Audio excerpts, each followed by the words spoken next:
উনি যখন ছোটোবেলায় ছেড়ে দেওয়া হতো, উনি বাচ্চাদের সাথে খেলাধুলা করতেন, উনি ছাগল চড়াইতেন, উনি সবার সাথে মিষ্টি সুরে হাসি তামাশা করতেন, গল্প করতেন।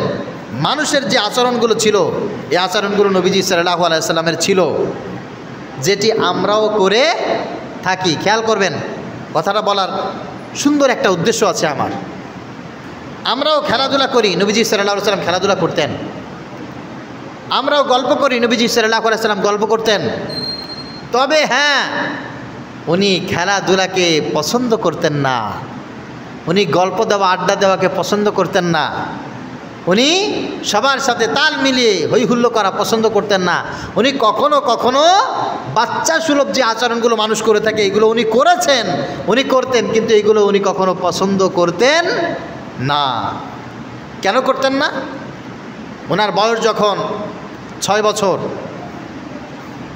মক্কা থেকে তায়েফ, মক্কা থেকে তায়েফ, তায়েফ হচ্ছে আপনার প্রায় মক্কা শহরের থেকে তায়েফ শহর 6000 কিলোমিটার, 6,500 মিটার পর্যন্ত উঁচু, 6000 মিটার উঁচু। 6000 মিটার যদি মক্কা থেকে তায়েফ উঁচু হয়, অবস্থাটা কি পরিমাণ বলেন। তায়েফে যাওয়ার জন্য 2টি রাস্তা আছে। তায়েফের কথা বলছি, নবীজি সাল্লাল্লাহু আলাইহি সাল্লাম এই বিশাল রাস্তা, কষ্টের রাস্তা অতিক্রম করে তায়েফবাসীকে দিনে দাওয়াত দেওয়ার জন্য গিয়েছিলেন। কিন্তু তায়েফবাসী নবীজি সাল্লাল্লাহু আলাইহি সাল্লামকে কী করেছিল? পাথর মেরে রক্তাক্ত করেছিল। তায়েফ যাওয়ার জন্য এখন 2টি রাস্তা আছে, একটা হচ্ছে পাহাড়ের উপর দিয়ে যাওয়া, আর একটা হচ্ছে ওই দিক দিয়ে ঘুরে তায়েফ শহরে প্রবেশ করা। তো পাহাড়ের যে রাস্তা আছে, এই রাস্তা দিয়ে যখন মানুষ যায় তখন কানের তলা বন্ধ হয়ে আসে, কারণ গাড়ি দিয়ে যায় এই দিক দিয়ে, এই দিক দিয়ে, এই দিক দিয়ে, সব পাহাড়ের উপরে উঠতে থাকে। একেবারে সমতল ভূমি থেকে দেখা যায় ওই যে তায়েফ শহর, এখান থেকে 6000 মিটার পর্যন্ত উঁচু। আপনার ওখানে যেতে হবে, ওখানে যেতে হবে 1 ঘন্টা 20 মিনিট 30 মিনিট সময় লাগবে। শুধু গাড়ি শুধু উপরের দিকে উঠতেই থাকে, উঠতেই থাকে, উঠতেই থাকে। তায়েফ শহরে গিয়ে নবীজি সাল্লাল্লাহু আলাইহি সাল্লামকে ইসলামের দাওয়াত দিতে বলে নবীজি সাল্লাল্লাহু আলাইহি সাল্লাম ইসলামের দাওয়াত দিয়েছেন। অনেক কিছু হয়ে গেছে। নবীজি সাল্লাল্লাহু আলাইহি সাল্লাম তায়েফ গেছেন কখন? নবুয়াত প্রাপ্তির পর। তায়েফ থেকে প্রায় 80 কিলোমিটার দূরে একটা জায়গা আছে, ওই জায়গার নাম হচ্ছে বনু সাদ, কবিলে বনু সাদ। বনু সাদ একটা গোত্র, ওই গোত্রের অধিবাসী বসবাস ছিল সেখানে। এই বনু সাদ তায়েফ থেকে 80 কিলোমিটার দূরে। মক্কা থেকে আর এক রুটে আসতে গেলে তায়েফ শহর যতটুক, বনু সাদ মক্কা থেকে ঠিক এতটুক। নবীজি সাল্লাল্লাহু আলাইহি ওয়াসাল্লাম যখন ছোট্ট অবস্থায়, মক্কা আর তায়েফের মানুষের অনেক পার্থক্য আছে। সবচেয়ে বড় পার্থক্য হচ্ছে আবহাওয়াজনিত পার্থক্য। মক্কার আবহাওয়া মনে করেন 50 ডিগ্রি, এখানে তায়েফে চলে আসবেন একেবারে স্বাভাবিক বাংলাদেশের মতো আপনার 25, 30 যেমন থাকে, 30-এর ভিতরে 30-32 এরকম তায়েফের আবহাওয়া। মক্কা আর তায়েফ আকাশ পাতাল ব্যবধান। এই জন্য মক্কায় যদি কোনো শিশু জন্মগ্রহণ করত, প্রচণ্ড এই তাপের কারণে এবং মানুষের খাদ্যের অভাবের কারণে মায়ের বুকের দুধ শুকিয়ে যেত। তো কোনো বাচ্চা যদি ভূমিষ্ঠ হতো, তখন মক্কার মায়েরা বাচ্চাদেরকে দুধ পান করাইতে পারতো না। মক্কার মায়েরা অভাবের তাড়নায় বা পরিবেশের কারণে সন্তানকে বাঁচিয়ে রাখতে পারতো না। এই কারণে তায়েফবাসী যারা আছে এবং ওই কবিলায় বনু সাদ যারা আছে, ওদেরকে বলতো যে আমাদের বাচ্চাগুলোকে তোমরা নিয়ে লালন পালন করতে পারো। আর এটা মানুষকে খুব নেকের কাজ, সওয়াবের কাজ, সামাজিক কাজ মনে করে, কল্যাণ কাজ মনে করে মক্কা থেকে এই দুধের বাচ্চাগুলোকে তারা নিয়ে দুধ পান করার জন্য তারা মানুষ করত। কবিলায় বনু সাদ, এখান থেকে হালিমাতুস সাদিয়া রাদিয়াল্লাহু তাআলা আনহা, উনি মক্কায় চলে গিয়েছিলেন। নবীজি সাল্লাল্লাহু আলাইহি সাল্লামকে এই দীর্ঘ পথ অতিক্রম করে নিয়ে এসেছিলেন। একটি বাড়িতে বসে হালিমাতুস সাদিয়া, নিজে উনি গরিব মানুষ ছিলেন, উনি খুব ধনী ফ্যামিলির ছিলেন না, গরিব মানুষ ছিলেন।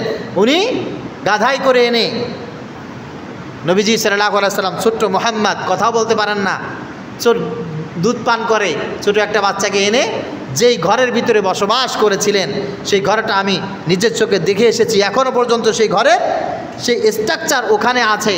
নবীজি সাল্লাল্লাহু আলাইহি সাল্লাম 6 বছর পর্যন্ত ওই ঘরের ভিতরে লালিত পালিত হয়েছেন। বড় অবাক করার বিষয় হচ্ছে এটা যে নবীজি সাল্লাল্লাহু আলাইহি সাল্লাম ওখানে থাকার পর ওনার কাজ করতে হতো। ওনার দুধ ভাই আরেকজন ছিল আব্দুল্লাহ।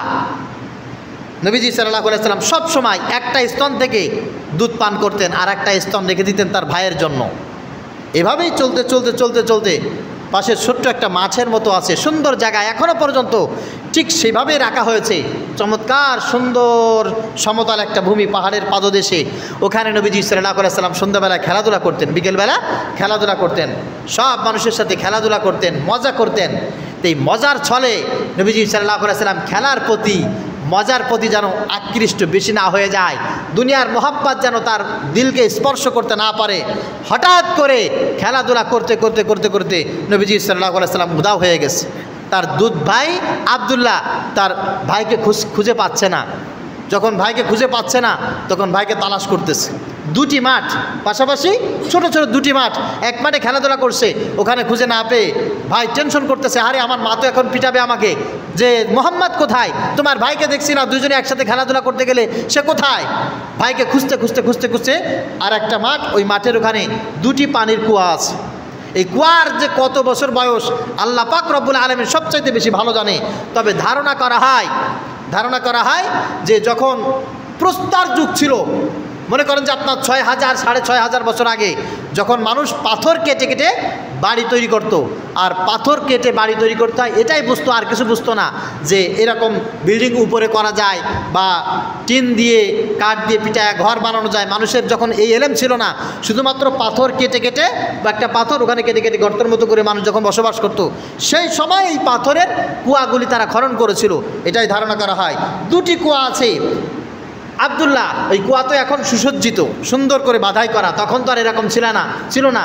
এই দুটি কুয়া দেখতে দেখতে যখন একটা কুয়ার আড়ালে গেছে, যে দেখে নবীজি সাল্লাল্লাহু আলাইহি সাল্লাম বসে আছে এবং তার সিনাটা দ্বিখণ্ডিত করা, তার কলিজা ফুসফুস নাড়ি বুড়ি যা কিছু আছে সব কিছু বের করে নবীজি অসাড় হয়েভাবে পড়ে আছে। আব্দুল্লাহ থেকে ভয়ে কাঁপতে কাঁপতে মায়ের কাছে চলে গেছে, মা আমি আমার ভাই একসাথে খেলাধুলা করতেছিলাম, আমার ভাইকে হঠাৎ করে দেখতেছি না মুহাম্মদকে, মাগো পরবর্তীতে যে অবস্থায় দেখলাম আমি দেখে আর সহ্য করতে পারি নাই, দ্রুত করে তুমি চলো, আমার ভাইকে যেন কে মেরে ফেলেছে।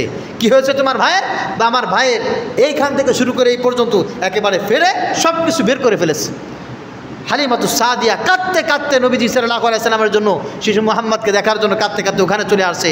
এসে দেখে তার কলিজা আবার জায়গায় চলে গেছে, সিনা আবার জায়গায় চলে গেছে। নবীজি সাল্লাল্লাহু আলাইহি সাল্লাম এভাবে অসাড় অবস্থায়, বেহুশ অবস্থায় পড়ে আছে। সুবহানাল্লাহ বলে। হালিমাতুস সাদিয়া রাদিয়াল্লাহু তাআলা আনহা শিশু মুহাম্মদকে কোলের সাথে জাপটে ধরে বলছে, বাবা তোমার কি হয়েছিল? একটু আগে তোমার ভাই কি দেখেছিল? তোমার ভাই সত্য দেখেছে না মিথ্যা দেখেছে? আসলে কাহিনীটা কি হয়েছে? নবীজি সাল্লাল্লাহু আলাইহি সাল্লাম বলছেন, মাগো আমি জানি না, তবে আমি শুধু এতটুকু বলতে পারি, আমার এই সমাজের কোনো কাজের প্রতি আমার কোনো আকর্ষণ নাই। সবাই যা করে আমিও তাই করি, সবাই ভাত খায় আমি ভাত খাই, সবাই খেলাধুলা করে আমি খেলাধুলা করি, সবাই ছাগল চড়ায় আমিও ছাগল চড়াই, বকরিকে পানি পান করাইতে হয় তাই করি। আমার কোনো কাজের প্রতি আকর্ষণ নাই। হঠাৎ করে দেখলাম যে কিছু কিছু কাজের প্রতি আমার একটু আকর্ষণ তৈরি হচ্ছে, একটু ভালো লাগা ভালোবাসা তৈরি হচ্ছে। আমি এটা নিজের ভিতরে উপলব্ধি করলাম।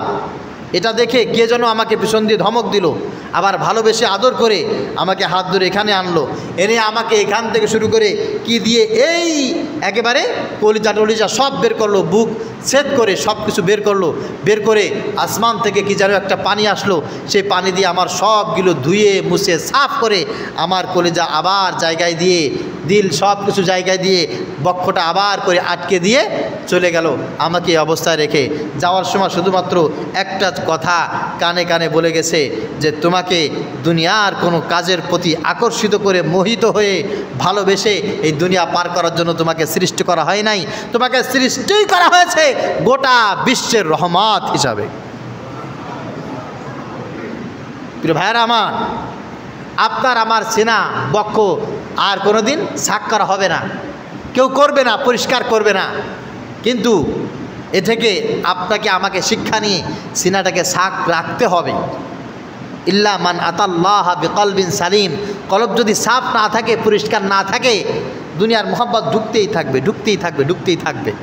চিন্তা করেন না, একজন দুজন মানুষ আজান হয়ে গেলে একজন মানুষকে বাড়ি রাখা যায় না, আজান হয়ে গেলে একজন মানুষকে ঘর থেকে বের করা যায় না। পার্থক্যটা কোথায় কল্পনা করেন তো? দিলের ভিতরে, কার মনের ভিতরে কিসের জন্য টান আছে, এটাই পার্থক্য। একজন মানুষকে কোটি টাকা দেন, ও দাড়ি কাটবে না, আর একজন মানুষকে কোটি টাকা দেন, ও দাড়ি রাখবে না। পার্থক্যটা কোথায়? কোথায়? আরে পার্থক্যটা হচ্ছে কলিজার ভিতরে। আপনি যে জিনিসকে মহব্বত করে বসে আছেন, আপনি যে জিনিসকে ভালোবেসে বসে আছেন, ওই ভালোবাসায় আপনাকে ওই জিনিসটা করতে বাধ্য করতেছে। একজন মানুষকে কোটি টাকা খরচ করে আপনি 1 মাস সময়ের জন্য তাবলিগে পাঠাইতে পারবেন না, ওর সময় নাই, ও ব্যস্ত, ভাল লাগে না, ওর এতেকাফ বসাইতে পারবেন না, ভাল লাগে না। আরেকজন মানুষ এতেকাফ করার জন্য বাংলাদেশের মসজিদ তো আছে, বরঞ্চ মক্কায় চলে যায়, মদিনায় চলে যায়, উদ্দেশ্য এতেকাফ করবে, উদ্দেশ্য মসজিদে সময় দেবে, উদ্দেশ্য আল্লাহর কাছে রোনাজারি করবে। পার্থক্যটা কোথায়? কলবে। কোথায় বলেন? এরকম একটা কলব, এরকম একটা দিল আপনার আমার তৈরি করতে হবে। যদি অবস্থা এরকম হয় যে না, দিলের ভিতরে সেই জিনিসের টান নেই, ভাই আপনার কপাল পুড়ে যাবে, কপাল পুড়ে যাবে। একজন মানুষ আমার রাসূলের আদর্শ প্রতিষ্ঠা করার জন্য জীবন যৌবন সব কিছু বিলিয়ে দিচ্ছে, আর একজন মানুষের আদর্শ বাস্তবায়ন করার জন্য জীবন যৌবন সব বিলিয়ে দিচ্ছে। এই দুইজন মানুষের ভিতরে পার্থক্য আছে না? কথা বলেন। আমি শেষ উপমাটা দিয়েই বক্তব্য শেষ করব, তা হচ্ছে যেহেতু সময়টা বড় মারাত্মক চলছে, মারাত্মক সময়, এই সময়ে এই কথাগুলি যদি আমার মতো ওলামা একরাম যারা আছে আপনাদের কাছে পৌঁছে না যায়, এখন আপনারা রাগ করবেন, এটাই স্বাভাবিক। কিন্তু কিয়ামতের ময়দানে আমাদের বিরুদ্ধে আপনারা বিচার দিবেন। কিয়ামতের ময়দানে যেন আমরা ধরা না খাই, আপনারা যেন আমাদের জন্য বিচার দিতে না পারেন, এই জন্য কথাটা আমি আপনাদের সাথে শেয়ার করে বলে যাচ্ছি।